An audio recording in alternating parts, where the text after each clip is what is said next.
eggs, evil, health, destruction, offering comes from the rampant E. coli. How many of you know about the and salmonella that have been discovered in 90% of the eggs? You're saying, oh, Brian's exaggerating here. No, Brian doesn't exaggerate. Brian happens to read science. Seemingly alternative doctors don't read science. Seemingly research scientists don't read their own scientists. And science, I know that to be a fact. When I go out and I lecture to them, I quiz them on their own science. They all are against what I say, but they don't read the science they're against. I can tell you that for sure. They tested over 1 million eggs around the globe. This is not an Americana phenomena.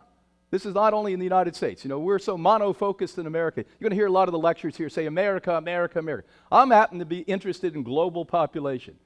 Yes, I'm an American, but I'm a human. I'm part of the human global population. And globally they looked at country after country. Half of these eggs were so-called organic varieties. In some of your countries around the world, they're called ecological. In Germany, they're called bioland. In France, they're called bio. You know, they have all these fancy words for organic. And when they tested 90% of the eggs, over 1 million eggs, 90% of them had either E. coli or salmonella or both on it. How many of you thought eggs were the real food before I told you that? Raise your hand. At least one of you, 2 of you, 3 of you. They're the real food. They're the real food if you want to have, as pointed out yesterday in my wife Anna Maria's program, more breast cancer. Now, that's one study we can point to, because when they exhumed the tissue from breast cancer, they found salmonella in almost every single specimentation that most likely came from you eating organic chicken. 1 consumed egg gives you 230 grams of cholesterol. You don't need 1 gram of cholesterol. How about 28 clinical studies were reviewed by the American Journal of Clinical Nutrition? They said dietary fats from birds play a role in development of obesity. And you're being told, eat chicken, you'll get skinny. Matter of fact, why Chick-fil-A try to convince you to eat 1 or 2 pounds of chicken daily, 7 days a week,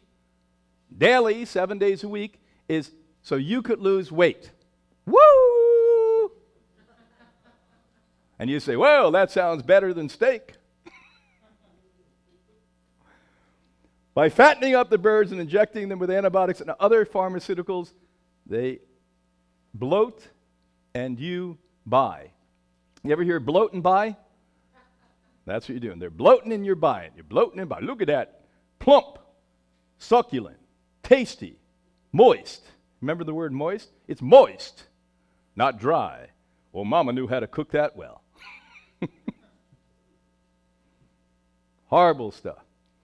Here's what happens. You know, little tiny girls are no longer little tiny girls. At 4 years old, 5 years old, they want to put makeup on.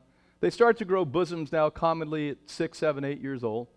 I had a family in my office about 15, 20 years ago. The mom and grandmom were there crying. And, oh, my God, our little 3-year-old must have cancer. She's bleeding vaginally. And we went to the doctors, and they say she doesn't have cancer, and what could it be? And then I talked to the mother, and the mother said, oh, yes, she loves chicken nuggets. She loves chicken nuggets. Well, when you put hormones into a boy or a girl, basically what happens is they start to mature at an unnatural state, a rapid unnatural state. So why we now have menstruation that dropped from when I was young, from 15 or 16 years old, young ladies started to have menstruation at 15 or 16 to about 10 years old, is because of chickens' population. Isn't that interesting? Now, is this Brian's opinion? No.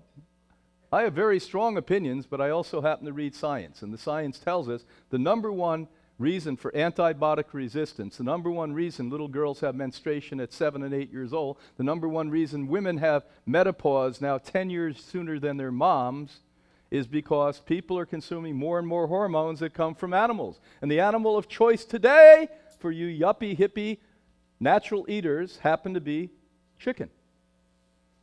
And I don't eat hamburgers anymore. I eat turkey burgers. Because I'm so smart. I'm an enlightened, yuppie, white person who has money. Well, congratulations for being conned again. Highly educated cons are even better than the cons for the average person, because they really have to go through a whole veneer of arrogance to get to your heart and soul and pocketbook, and they've done it. Let's give them a hand. The industry's done a brilliant job bringing you down, bringing you down. Hormones, antibiotics, and other drugs. How about other drugs? Pumped into these manifest antibiotic resistance, premature puberty, and early menopause. So you want less menopause, you don't want your little girls to have menstruation and like boys at 8 years old, then you better stop feeding them stuff that's going to make that happen. So advanced glycation end products. Does anyone know what that means? RAGE, it's called. Plays a role in pathogenics of renal disorder. This is often related to the consumption of fowl. So I may have mentioned, and if not, I will mention to you now, that what we do know is that we anticipate by the middle to end of this century that 50% of the world global population in the affluent nations of the world will have kidney dysfunction. I once again will repeat to you what I've just said. That very soon, 50% of you listening out there, if you don't radically shift the way you live, think, act, eat, etc., will end up with kidney disorder. Now, kidney disorders, I hate all diseases, but the one I really probably hate right at the top of the list happens to be kidney disorder. Because when you have kidney disorder, you go into a hospital 3 days a week, you get very familiar with the hospital. This is if you have good insurance. If you don't have good insurance, this doesn't happen. You go into the hospital 3 days a week, you spend 3-4 hours at the hospital on a machine because you no longer have a kidney that functions. And we're telling you that what we have is overwhelming evidence that one of the major causes of that is not only all meat consumption, all animal fat consumption, all egg consumption, but also fowl consumption. Now, seemingly nobody wants to acknowledge this because poultry consumption goes up. And when I used to go to a health store years ago, all health stores were plant-based. But now they want to put under the umbrella of health organic animal food. So many places I go when I travel the globe to go to a health store and they have the salad bar, it's no longer a salad bar. It's a carcass of animal bar and an egg bar. And because those of you who are non-thinkers, which is a majority of the population of the world, basically because it's under the umbrella of a health store, you say it must be healthy. So there you go, chomp right down on the eggs. But of course, you're smart enough not to eat the yellow part of the egg. You eat the white part of the egg, right? Silly people. Silly people. So we talked a couple of times about acrylamides, but you'll hear us speak more about that tonight in our panel. Because I yesterday showed you, and you may want to, if you didn't tune in yesterday or you weren't here, you may want to look at that. It's already up on The Real Truth About Health. I talked about the 3 things we know for sure when you cook a food. Not maybe, not possibly. One's leukocytosis, one is heating fats, and the other are acrylamides. So beyond the fact that we're eating chicken, I never ate a raw chicken, even though I ate lots of meat in my life. I never heard of raw chicken. I've heard of raw fish, I've heard of raw steak, but I haven't heard of raw chicken. Have you? Okay, nobody eats raw chicken. So you always cook it, right? So besides the chicken having antibiotics, having chemicals, giving you the weird hormones that they have in it, etc., now you're going to cook it and you're going to give yourself more cancer with it. Isn't that great? This is like one-stop shopping. You can have kidney disorder, you can have obesity, you can have breast cancer, you can have brain cancer, diabetes, you don't even have to do anything else wrong. Just eat chicken. Acrylamide is a well-established carcinogen, presents itself when frying chicken and other meats. This acrylamides introduce oxidative stress, also degrades sperm, and affects conception. So I'm working all of the time with young married couples from around the world that are saying, I've tried for 5 years, I've tried for 10 years, can't have babies. Now, the only good part of that story is they keep trying, and that part's fun. But they don't have babies at the end of it. And we now estimate that 1/3 of the young married couples who are attempting to have babies can't, and we came up with a new whole subset of medicine called what? Fertility medicine. So now they're experimenting with hormones on humans because humans can't have babies because they've eaten hormones in animals. Now let me repeat what I just said to you. So the overwhelming number one reason why young people can no longer have babies, and it's getting worse and worse and worse and worse and worse, the number one reason, there's many reasons. I don't have the time to speak about it all. Cell phones in here and all of it, but everything. But the truth, number one reason is because we eat animals with hormones. Our hormones go wacky. When our hormones go wacky, sperm and eggs don't produce the way they should. Can't have babies. And what do? When that doesn't happen, we now give you hormones. Really smart idea. Let's give them a hand for that brilliance. Come on, what's wrong? You don't go along with this program? Well, I don't know what's wrong with you guys. I thought New Yorkers were smart. I really thought you guys were the smart people here in the United States, huh? Maybe not. Maybe I got to go to California. They'd probably do a standing ovation when I did that one.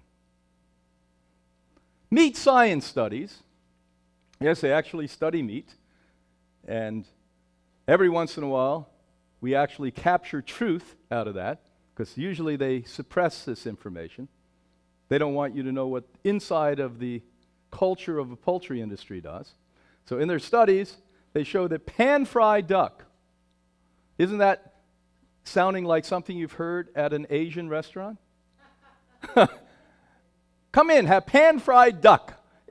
Now, at one point, I would have thought, gee, that sounds delicious. Pan-fried duck.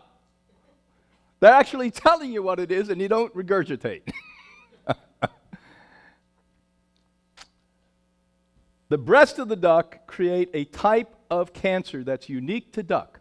Only this is like duck cancer. So if you could be the only one on your block that gets this kind of cancer, wouldn't that be nice? You could say, hey, what do you have? Oh, I have breast cancer. Well, I have HAA. And the public wouldn't know it because you ate duck that you got that, which is a serious cancer-causing element. How many of you knew that? I didn't, until I wrote this book. It's so funny. I always think I know a lot about a subject until I start to study it. Then I realize I should have studied it a lot longer, a lot before. Look at that little duckling there. Egg consumption. More eggs produce more breast cancer. Now look at that one. Headline. Where is it? The Journal of Breast Cancer. This isn't like the hippie journal of let's do alternative medicine and go against the medical profession. This is the Breast Cancer Journal, the number one journal worldwide on breast cancer. If you're a breast cancer guy, you basically read that journal every day, and they say,